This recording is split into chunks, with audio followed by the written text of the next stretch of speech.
श्री गणेशाय नमः। श्रीकालभैरवाष्टकम्। देवराजसेव्यमानपावनाग्निपङ्कजं व्यालयज्ञसूत्रमिन्दुशेखरं कृपाकरं नारदादियोगिवृन्दवन्दितं दिगम्बरं काशिकापुराधिनाथ कालभैरवं भजे। भानुकोटिभास्वरं भवाब्धितारकं परं नीलकण्ठमीप्सितार्थदायकं त्रिलोचनं कालकालमम्बुजाक्षमक्षशूलमक्षरं काशिकापुराधिनाथ कालभैरवं भजे।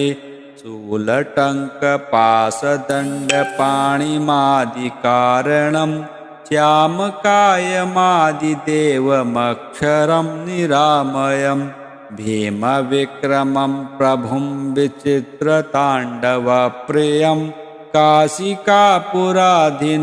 कालभैरवं भजे। भुक्तिमुक्तिदायकं प्रशस्तचारुविग्रहं भक्तवत्सलं स्थितं समस्तलोकविग्रहं विनिक्वणन्मनोज्ञहेमकिङ्कणीलसत्कटिं काशिकापुराधिनाथ कालभैरवं भजे। धर्मसेतुपालकं त्वधर्ममार्गनाशकं कर्मपाशमोचकं सुशर्मदायकं विभुं स्वर्णवर्णशेषपाशशोभिताङ्गमण्डलं काशिकापुराधिनाथ कालभैरवं भजे। रत्नपादुकाप्रभाभिरामपादयुग्मकं नित्यमद्वितीयमिष्टदैवतं निरञ्जनं मृत्युदर्पनाशनं करालदंष्ट्रमोक्षणं काशिकापुराधिनाथ कालभैरवं भजे। अट्टहासभिन्नपद्मजाण्डकोशसन्ततिं दृष्टिपातनष्टपापजालमुग्रशासनम् अष्टसिद्धिदायकं कपालमालिकन्धरं काशिकापुराधिनाथ कालभैरवं भजे। भूतसङ्गनायकं विशालकीर्तिदायकं काशीवासलोकपुण्यपापशोधकं विभुं नीतिमार्गकोविदं पुरातनं जगत्पतिं काशिकापुराधिनाथ कालभैरवं भजे। कालभैरवाष्टकं पठन्ति ये मनोहरं ज्ञानमुक्तिसाधनं विचित्रपुण्यवर्धनं शोकमोहदैन्यलोभकोपतापनाशनं ते प्रयान्ति कालभैरवाङ्घ्रिसन्निधिं ध्रुवम्। देवराजसेव्यमानपावनाग्निपङ्कजं व्यालयज्ञसूत्रमिन्दुशेखरं कृपाकरं नारदादियोगिवृन्दवन्दितं दिगम्बरं काशिकापुराधिनाथ कालभैरवं भजे। भानुकोटिभास्वरं भवाब्धितारकं परं नीलकण्ठमीप्सितार्थदायकं त्रिलोचनं कालकालमम्बुजाक्षमक्षशूलमक्षरं काशिकापुराधिनाथ कालभैरवं भजे। शूलटङ्कपाशदण्डपाणिमादिकारणं श्यामकायमादिदेवमक्षरं निरामयं भीमविक्रमं प्रभुं विचित्रताण्डवप्रियं काशिकापुराधिनाथ कालभैरवं भजे। भुक्तिमुक्तिदायकं प्रशस्तचारुविग्रहं भक्तवत्सलं स्थितं समस्तलोकविग्रहं विनिक्वणन्मनोज्ञहेमकिङ्कणीलसत्कटिं काशिकापुराधिनाथ कालभैरवं भजे। धर्मसेतुपालकं त्वधर्ममार्गनाशकं कर्मपाशमोचकं सुशर्मदायकं विभुं स्वर्णवर्णशेषपाशशोभिताङ्गमण्डलं काशिकापुराधिनाथ कालभैरवं भजे। रत्नपादुकाप्रभाभिरामपादयुग्मकं नित्यमद्वितीयमिष्टदैवतं निरञ्जनं मृत्युदर्पनाशनं करालदंष्ट्रमोक्षणं काशिकापुराधिनाथ कालभैरवं भजे। अट्टहासभिन्नपद्मजाण्डकोशसन्ततिं दृष्टिपातनष्टपापजालमुग्रशासनम् अष्टसिद्धिदायकं कपालमालिकन्धरं काशिकापुराधिनाथ कालभैरवं भजे। भूतसङ्गनायकं विशालकीर्तिदायकं काशीवासलोकपुण्यपापशोधकं विभुं नीतिमार्गकोविदं पुरातनं जगत्पतिं काशिकापुराधिनाथ कालभैरवं भजे। कालभैरवाष्टकं पठन्ति ये मनोहरं ज्ञानमुक्तिसाधनं विचित्रपुण्यवर्धनं शोकमोहदैन्यलोभकोपतापनाशनं ते प्रयान्ति कालभैरवाङ्घ्रिसन्निधिं ध्रुवम्। देवराजसेव्यमानपावनाग्निपङ्कजं व्यालयज्ञसूत्रमिन्दुशेखरं कृपाकरं नारदादियोगिवृन्दवन्दितं दिगम्बरं काशिकापुराधिनाथ कालभैरवं भजे। भानुकोटिभास्वरं भवाब्धितारकं परं नीलकण्ठमीप्सितार्थदायकं त्रिलोचनं कालकालमम्बुजाक्षमक्षशूलमक्षरं काशिकापुराधिनाथ कालभैरवं भजे। शूलटङ्कपाशदण्डपाणिमादिकारणं श्यामकायमादिदेवमक्षरं निरामयं भीमविक्रमं प्रभुं विचित्रताण्डवप्रियं काशिकापुराधिनाथ कालभैरवं भजे। भुक्तिमुक्तिदायकं प्रशस्तचारुविग्रहं भक्तवत्सलं स्थितं समस्तलोकविग्रहं विनिक्वणन्मनोज्ञहेमकिङ्कणीलसत्कटिं काशिकापुराधिनाथ कालभैरवं भजे। धर्मसेतुपालकं त्वधर्ममार्गनाशकं कर्मपाशमोचकं सुशर्मदायकं विभुं स्वर्णवर्णशेषपाशशोभिताङ्गमण्डलं काशिकापुराधिनाथ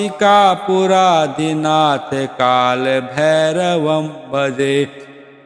रत्नपादुकाप्रभाभिरामपादयुग्मकं नित्यमद्वितीयमिष्टदैवतं निरञ्जनं मृत्युदर्पनाशनं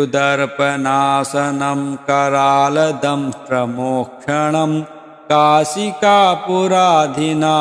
कालभैरवं भजे।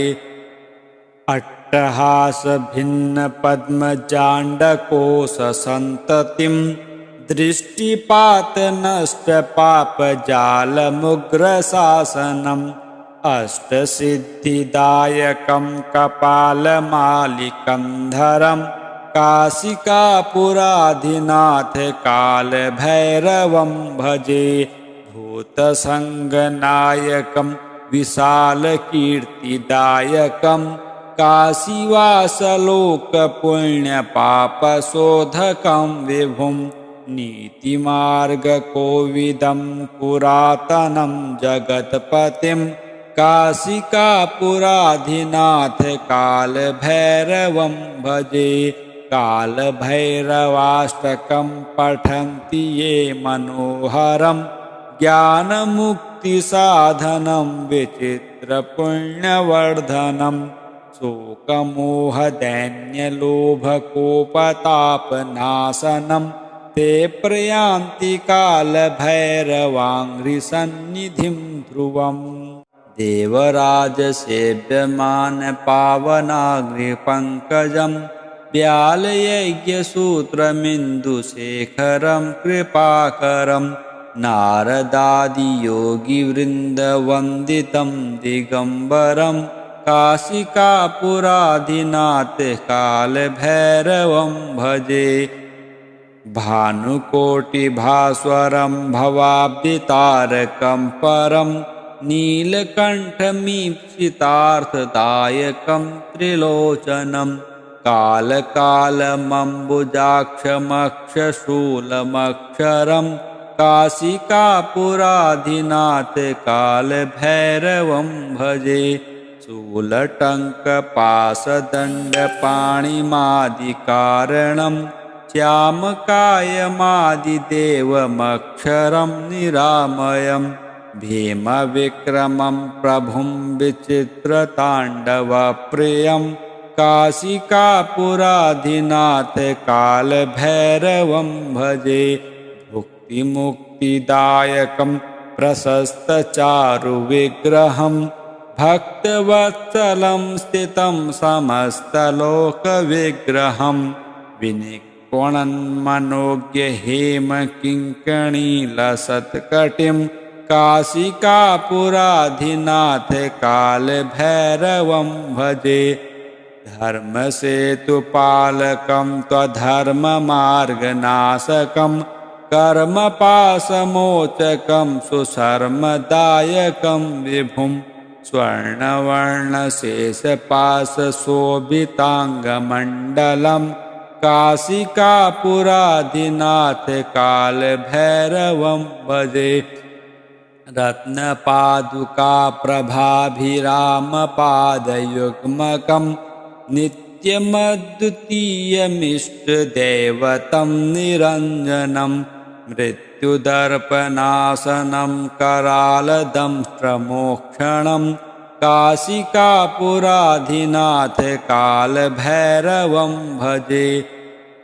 अट्टहासभिन्नपद्मजाण्डकोशसन्ततिं दृष्टिपातनष्टपापजालमुग्रशासनम् अष्टसिद्धिदायकं कपालमालिकन्धरं काशिकापुराधिनाथ कालभैरवं भजे। भूतसङ्गनायकं विशालकीर्तिदायकं काशीवासलोकपुण्यपापशोधकं विभुं नीतिमार्गकोविदं पुरातनं जगत्पतिं काशिकापुराधिनाथ कालभैरवं भजे। कालभैरवाष्टकं पठन्ति ये मनोहरं ज्ञानमुक्तिसाधनं विचित्रपुण्यवर्धनं शोकमोहदैन्यलोभकोपतापनाशनं ते प्रयान्ति कालभैरवाङ्घ्रिसन्निधिं ध्रुवम्।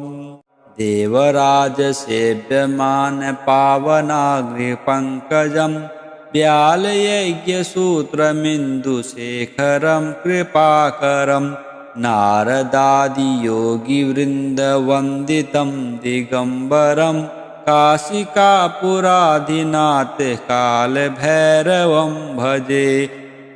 भानुकोटिभास्वरं भवाब्धितारकं परं नीलकण्ठमीप्सितार्थदायकं त्रिलोचनं कालकालमम्बुजाक्षमक्षशूलमक्षरं काशिकापुराधिनाथ कालभैरवं भजे शूलटङ्कपाशदण्डपाणिमादिकारणं श्यामकायमादिदेवमक्षरं निरामयं भीमविक्रमं प्रभुं विचित्रताण्डवप्रियं काशिकापुराधिनाथ कालभैरवं भजे भुक्तिमुक्तिदायकं प्रशस्तचारुविग्रहं भक्तवत्सलं स्थितं समस्तलोकविग्रहं विनिक्वणन्मनोज्ञहेमकिङ्कणीलसत्कटिं काशिकापुराधिनाथ कालभैरवं भजे धर्मसेतुपालकं त्वधर्ममार्गनाशकं कर्मपाशमोचकं सुशर्मदायकं विभुं स्वर्णवर्णशेषपाशशोभिताङ्गमण्डलं काशिकापुराधिनाथ कालभैरवं भजे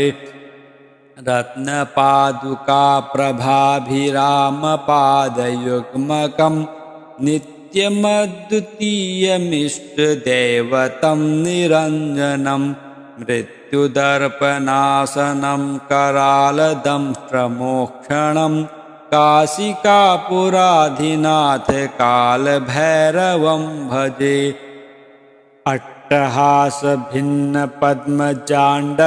अट्टहासभिन्नपद्मजाण्डकोशसन्ततिं दृष्टिपातनष्टपापजालमुग्रशासनम् अष्टसिद्धिदायकं कपालमालिकन्धरं काशिकापुराधिनाथ कालभैरवं भजे भूतसङ्गनायकं विशालकीर्तिदायकं काशीवासलोकपुण्यपापशोधकं विभुं नीतिमार्गकोविदं पुरातनं जगत्पतिं काशिकापुराधिनाथ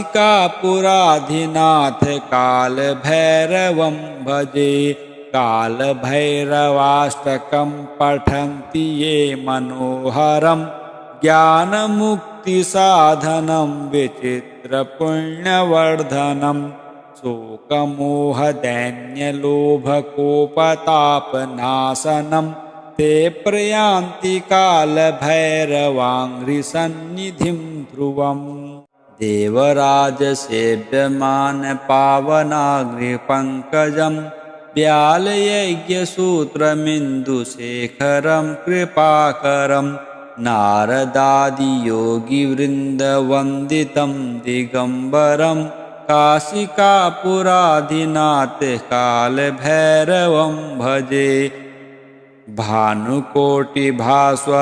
भवाब्दितारकं परं नीलकण्ठमीप्सितार्थदायकं त्रिलोचनं कालकालमम्बुजाक्षमक्षशूलमक्षरं काशिकापुराधिनाथ कालभैरवं भजे शूलटङ्कपाशदण्डपाणिमादिकारणं श्यामकायमादिदेवमक्षरं निरामयं भीमविक्रमं प्रभुं विचित्रताण्डवप्रियं काशिकापुराधिनाथ कालभैरवं भजे भुक्तिमुक्तिदायकं प्रशस्तचारुविग्रहं भक्तवत्सलं स्थितं समस्तलोकविग्रहं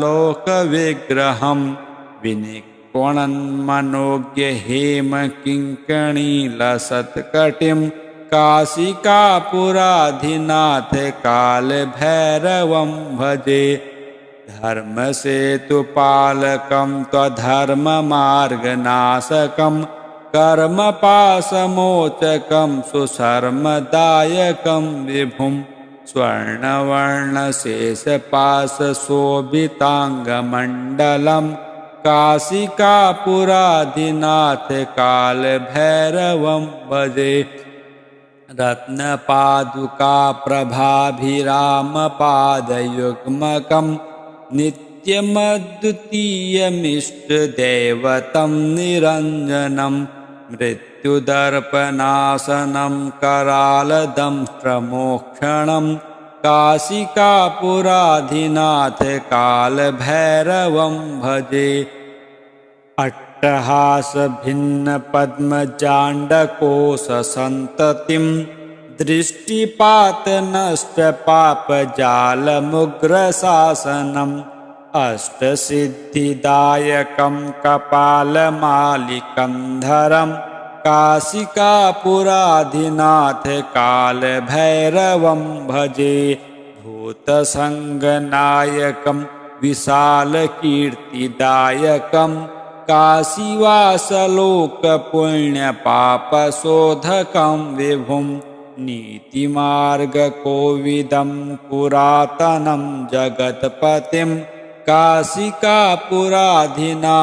कालभैरवं भजे। कालभैरवाष्टकं पठन्ति ये मनोहरं ज्ञानमुक्तिसाधनं विचित्रपुण्यवर्धनं शोकमोहदैन्यलोभकोपतापनाशनं ते प्रयान्ति कालभैरवाङ्घ्रिसन्निधिं ध्रुवम्। देवराजसेव्यमानपावनाग्निपङ्कजं व्यालयज्ञसूत्रमिन्दुशेखरं कृपाकरं नारदादियोगिवृन्दवन्दितं दिगम्बरं काशिकापुराधिनाथ कालभैरवं भजे। भानुकोटिभास्वरं भवाब्धितारकं परं नीलकण्ठमीप्सितार्थदायकं त्रिलोचनं कालकालमम्बुजाक्षमक्षशूलमक्षरं काशिकापुराधिनाथ कालभैरवं भजे। शूलटङ्कपाशदण्डपाणिमादिकारणं श्यामकायमादिदेवमक्षरं निरामयं भीमविक्रमं प्रभुं विचित्रताण्डवप्रियं काशिकापुराधिनाथ कालभैरवं भजे। भुक्तिमुक्तिदायकं प्रशस्तचारुविग्रहं भक्तवत्सलं स्थितं समस्तलोकविग्रहं विनिक्वणन्मनोज्ञहेमकिङ्कणीलसत्कटिं काशिकापुराधिनाथ कालभैरवं भजे। धर्मसेतुपालकं त्वधर्ममार्गनाशकं कर्मपाशमोचकं सुशर्मदायकं विभुं स्वर्णवर्णशेषपाशशोभिताङ्गमण्डलं काशिकापुराधिनाथ कालभैरवं भजे। रत्नपादुकाप्रभाभिरामपादयुग्मकं नित्यमद्वितीयमिष्टदैवतं निरञ्जनं मृत्युदर्पनाशनं करालदंष्ट्रमोक्षणं काशिकापुराधिनाथ कालभैरवं भजे। अट्टहासभिन्नपद्मजाण्डकोशसन्ततिं दृष्टिपातनष्टपापजालमुग्रशासनम् अष्टसिद्धिदायकं कपालमालिकन्धरं काशिकापुराधिनाथ कालभैरवं भजे। भूतसङ्गनायकं विशालकीर्तिदायकं काशीवासलोकपुण्यपापशोधकं विभुं नीतिमार्गकोविदं पुरातनं जगत्पतिं काशिकापुराधिनाथ कालभैरवं भजे। कालभैरवाष्टकं पठन्ति ये मनोहरं ज्ञानमुक्ति मुक्तिसाधनं विचित्रपुण्यवर्धनं शोकमोहदैन्यलोभकोपतापनाशनं ते प्रयान्ति कालभैरवाङ्घ्रिसन्निधिं ध्रुवम्।